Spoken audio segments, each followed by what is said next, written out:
नाज़रीन, बहुत बहुत खैर मुक़दम है आपका। इस वक्त हम बागवानी सलर में हैं और मेरे साथ हिमालयन फीड्स के जो डिस्ट्रीब्यूटर हैं फयाज़ अहमद कुमार साहब, और जो ग्रोवल फीड है, ग्रोवल फीड्स के भी ये डिस्ट्रीब्यूटर हैं। और ग्रोवल फीड किस तरह से बेहतर फीड है बाकी फीड से, इसकी लाइव डेमोंस्ट्रेशन होगी। आइए देखते हैं कि किस तरह से फयाज़ अहमद कुमार हमें समझाते हैं कि ग्रोवल फीड जो है ये किस तरह से बेहतर है बाकी फीड से, और किस तरह से ये फीड इस्तेमाल करने से जो फिश की ग्रोथ है वो बेहतर होती है और सही टाइम पे इसकी ग्रोथ होती है। एक्चुअली ये ग्रोवल फीड हम यहाँ पे लॉन्च किया है 2020 से, तो इसका रिजल्ट बेटर है। आज हमने मशवरा किया है कि आज हम बागवानी में आए हैं एक फार्मर के पास जिसने चूंकि फरवरी में सीड डाला है यहाँ पे, क्या आज हम लाइव फार्मर्स को भी दिखाएंगे कि इन्होंने हमारी फीड कितना यूटिलाइज किया है और बैकअप कितना है और इसका और मॉडल कैसी रही इसकी जी। तो हम यही चाहते हैं कि सब लोगों को असलियत पता चल जाए, क्योंकि इसीलिए आज हम लाइव डेमोंस्ट्रेशन पे आए हैं। ये बताते रहिए क्या खास बात है इस ग्रोवल फीड में। ग्रोवल फीड है, यही फीड है रेनबो ट्राउट के लिए जी। ये गवर्नमेंट ऑफ इंडिया ने अप्रूव की है। ये फीड ऐसी ही नहीं है कि ऊपर से आई है और हमने नीचे से ले ली है। एक्चुअली ये बड़े बड़े साइंटिस्ट ने बनाए हैं, कम से कम इस पे 6 साल लगे हैं साइंटिस्टों को बनाने में। फिर ये कम से कम 2 साल हमने उसको मार्केट में ऐसा डाला है कि कैसे चलेगी ये, कैसी ग्रो करेगी ये, कैसी बेटर रहेगी फीड, तब हमने इसको मार्केट में यहाँ जम्मू कश्मीर में लॉन्च किया है। ये लाइव डेमोंस्ट्रेशन आप इसके जरिए हमें क्या समझाना चाहते हैं? मैं यही समझाना चाहता हूँ फार्मरों को, क्योंकि हमारा फीड कितना बैकअप दे रहा है अदर फीड से। तो यहाँ से कैसे हमें पता चलेगा कि आपका इसको हमने पहले ही जीरो किया है, तो फिर हमने इस पे वो मछली रखी है, उसका हमने बायोमास किया है, पूरा वेट किया है हमने। अब इसको हम कैलकुलेशन करेंगे कि इसका FCR क्या है, वो भी हम आपको 1-2 मिनट के अंदर बता देंगे। एवरेज बता देगा। अब ये थोड़ा चल रहा है यहाँ पे। हाँ, बिल्कुल। आप यहाँ कितना एवरेज है? 148 ग्राम है इन फिशेस की एवरेज। ये फरवरी में इन्होंने सीड डाला है।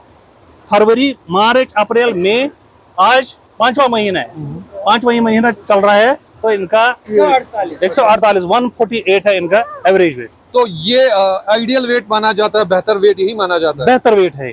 तो ये कैसे हम समझे, आम ग्रोवर कैसे समझे कि यही एक बेहतर आइडियल वेट है? आइडियल वेट तो ये तो हम देखते हैं ना, हम तो फार्मिंग कर रहे हैं 2010 से। जी। इतने साल हमने लगाए इसमें, हमें पूरा पता चल जाता है ना इसमें फायदा क्या है। अब फार्मर भी इसका भी हम ग्रोथ वो देखेंगे, फीड इसने कितना यूटिलाइज किया है फार्म पे, वो भी हम देखेंगे। सबका सामने सच सामने आ जाए। तो जो जिसका ये फार्म है वो कहाँ पे है, उसको यहाँ पे लाइए। ठीक है। तो हमारे साथ वो ग्रोवर है जो ये ग्रोवल सीड इस्तेमाल करते हैं अपने फार्म में, इन्हीं से जानते हैं। आप बताइए अपना नाम। मेरा नाम है मोहम्मद अमीन। मैं यहाँ सलर बागवी में रहता हूँ एज फार्मर। मैंने ये फिश सीड डाला है यहाँ पे 15 जनवरी को। तब से आज तक मैंने 5 क्विंटल 80 किलो मैंने इसको फीड दिया है आज तक। तो इसमें हमने एवरेज निकाला यहाँ पे, तो ये अब निकल रहा है 8 क्विंटल 50 किलो जी। सीड का वजन काट करके ये है इस वक्त 8 क्विंटल 20 किलो। इसमें हम ये जो सीड है, सीड के टाइम में ये ग्रोथ पूरा केजी को केजी देता है, 1 किलो को 1 किलो देता है। मुतमईन है इस फीड के इस्तेमाल करने? बिल्कुल बिल्कुल बिल्कुल। तो बाकी जो हजरात जो भाई ये फीड इस्तेमाल नहीं करते हैं उनसे आप क्या कहेंगे? मैं उनसे यही रिक्वेस्ट करता हूँ, इसमें मोर्टेलिटी 0 है और टाइम भी इसमें 3 महीना, कम से कम 3 महीना बच जाता है। मैं ऑलरेडी 4 साल से 5 साल से मैं ये काम कर रहा हूँ। मैं 2 टाइम पे सीड डालता हूँ, एक तो एंडिंग अगस्त में और एक 1 फरवरी। 2 टाइम पे 6-6 हजार में हर साल में डालता हूँ, लेकिन 12,000 में डालता हूँ, 6,000 अगस्त में और 6,000 फरवरी में। इस साल मैंने ये जो किया ग्रोवल फीड इस्तेमाल पिछले साल अगस्त से, तो इससे हमको 3 महीना हमारे बचत हुआ, टाइम बचत हुआ इसमें 3 महीना। तो जो हमें अगस्त में सीड डालना था वो मैंने अब डाल दिया 9 जून, उधर वो जो पार्टीशन लगाया हुआ है तो वो डाल दिया मैंने तो आप ये अगस्त कहते हैं का कि ये सीड। बेहतर फीड है। बिल्कुल बेहतर अच्छा, फीड जो है। ग्रोवल फीड्स है, क्या ग्रोवल फीड्स के जो लोग हैं, जो वहाँ के साइंसदान हैं, या फिर जो फयाज अहमद कुमार साहब हैं, या इनके साथ जो मुश्ताक साहब हैं, क्या ये आपके पास कभी आते हैं, आपको समझाते हैं फीड कैसे इस्तेमाल करनी है, कैसे बेहतर फार्मिंग करते हैं, कैसे बेहतर मछली पालन करना है? देखो हम तकरीबन हम ये इनको नहीं समझते हैं ये एज ये डिस्ट्रीब्यूटर है या कंपनी वाले हैं, हम समझते हैं हम आपस में भाई भाई है, फार्मर है। जी जी फार्मर की लिहाज से भी ये, जब मैं कोई और फीड डालता था तब भी ये हमारे पास आते थे, आज मैं इनका फीड डाल रहा हूँ, आज भी ये हमारे पास आ रहे हैं। जी। लेकिन शुक्रगुजार हूँ यहाँ डॉक्टर जुबैर साहब का, वो भी यहाँ बार बार आते हैं, तो जुबैर साहब भी बार बार हमको जानकारी भी दे रहे हैं। हमको पहले 1000 मछली का मॉर्टलिटी हुआ था और उससे पहले 1700 मछली का मॉर्टलिटी हुआ है किसी वजह से, लेकिन जब से मैंने ये ग्रोवेल फील्ड डाल तब से वो मॉर्टलिटी 0 हो गया उससे। अपने फयाज साहब, आपने जो अभी ये लाइव डेमोंस्ट्रेशन दिखाया हमें, तो ये किस चीज को दर्शाता है? ये इसी चीज को दर्शाता है कि हम जब ऊपर मीटिंग कर रहे थे कि इसी पे सब बात चल रही है कि मैं हर किसी फार्मर को यही सोचता हूँ कि मैं उसको अच्छी लाइन पे ले आऊँ, पूरा इसको एक्सपीरियंस दिखाऊंगा। जी।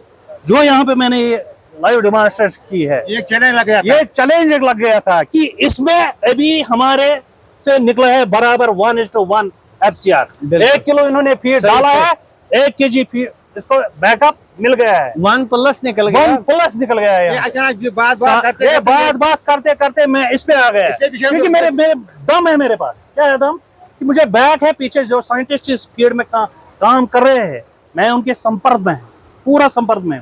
हमारी फीड जब निकलती है कंपनी से बना के, जब गाड़ी में लोड होती है ना, उसका पूरा एनालाइज हो जाता है, तब फैक्ट्री से बाहर गाड़ी जाती है, तब वो मुझे व्हाट्सअप करते हैं कि फयाज जी इसमें इतना प्रोटीन है, इतना फैट है। तब मैं उनको बोलता हूँ कि आप ये मार्केट में हमें भेज दो, क्योंकि मैं जम्मू एंड कश्मीर लद्दाख भी मैं फीड भेजता हूँ। इस साल मैंने कहाँ फीड भेजी है? आसाम। यही फीड मैंने, यही न्यूट्रल फीड आसाम भेजा है इस साल मैंने। तो मैं ये कहूँगा कि आपका जो ख्वाब है वो यही है कि हर एक ग्रोवर जो है, जो भी इस मछली पालन के साथ वाबस्ता है, वो बेहतर काम करे, बेहतर पैदावार हो, बिल्कुल। और उनका जो आमदन है, उनकी जो आमदन है, उस आमदन में इजाफा। इंडिया गवर्नमेंट का यही, जी, उनका यही फरमाएं। सोच है कि हमारा फार्मर कैसे ग्रो करे, उनका भी यही सोच है। जी जी जी। उनका भी यही सोच है कि हमारा दिन दुगनी रात चुगनी मेहनत करता है फार्मर, उसको कैसे फायदा होगा। तो यही है सबके सामने, जी। इसमें दोहराए की बात नहीं है। आप लोगों को खुद सोचना है कि हमने फीड, इस फार्मर ने कितनी फीड यूटिलाइज की है और बैकअप कितना है, आपके सामने है, पीछे तो नहीं है। ये इनके बिल्ली भी चेक कर सकते हैं, हमारे पास भी होता है हिसाब अपना। जी जी जी। हमने फीड कहाँ कहाँ बेची है, कितनी कहाँ बेची है, क्योंकि हमारे यहाँ आउटलेट है, कुपवारा में भी है, श्रीनगर में भी है, बारामूला में भी है, तो यहाँ कुलगाम में भी है, शिपियन में भी है। मीटिंग जो आपने अभी की, उसका भी मकसद यही था? उसका भी मकसद यही था, क्योंकि मैंने उनको बताया था, आप सब फार्मर बता दो, अगर हमारे किसी जगह पे हमारी कोई कोताही है, हम उसको दूर करेंगे। मेरी रिक्वेस्ट रहेगी फार्मर से, जी। तो आप हजरात से मेरी रिक्वेस्ट है कि ये जो हमने लाइव डेमोंस्ट्रेशन की, ये आप आला हजरत हुकाम तक पहुंचाए, फिशरी डिपार्टमेंट डायरेक्टर साहब के पास, जॉइंट डायरेक्टर साहब के पास, डिप्टी डायरेक्टर हजरात के पास, आप ये बात, सच्ची बात उन तक पहुंचाए, क्योंकि हमारा फार्मर कैसे ग्रो करेगा। जी जी। फायदा किसमें है? अगर इसमें फायदा है, आप अप्रूव करवाइए ही हर किसी फार्मर को। अगर इसमें फायदा है, अगर नुकसान है, मत करो। इसमें क्या है? तो यही चीज है, फयाज अहमद कुमार का कहने का मकसद ये है कि यहाँ पे ट्रांसपेरेंसी है। अगर ये लोग कहते हैं कि ग्रोवल फीड बाकी फीड से बेहतर है, तो इन्होंने लाइव डेमोंस्ट्रेट किया, और जो फार्मर्स हैं उन्होंने देखा कि कैसे जो ग्रोवल फीड है ये बाकी फीड से बेहतर है। लेकिन at the end of the day जो फार्मर होता है, जो मछली पालन के साथ वाबस्ता होता है, वो खुद देखता है कि फीड कितनी बेहतर है। एक फार्मर को चाहिए कि वो फीड ले, इसको चेक करे, एक बार देखें, अगर उसको लगता है कि ग्रोवल फीड बाकी फीड इससे बेहतर है तब जाके इसको इस्तेमाल करें। लेकिन जो अभी तक का एक्सपीरियंस है, जो अभी हमने इस भाई से बात की, इसने कहा कि मैं ग्रोवल फीड जब से इस्तेमाल कर रहा हूँ, मेरी जो प्रोडक्शन है, मेरा पैदावार जो है, हमारी जो फिश है, वो मछली जो है वो बेहतर बनी है। तो जाहिर सी बात है इस वक्त हम ये कह सकते हैं कि जो ग्रोवल फीड है ये बेहतर है बाकी फीड से। लेकिन आपको खुद भी देखना होगा अच्छा क्या है और बुरा क्या है।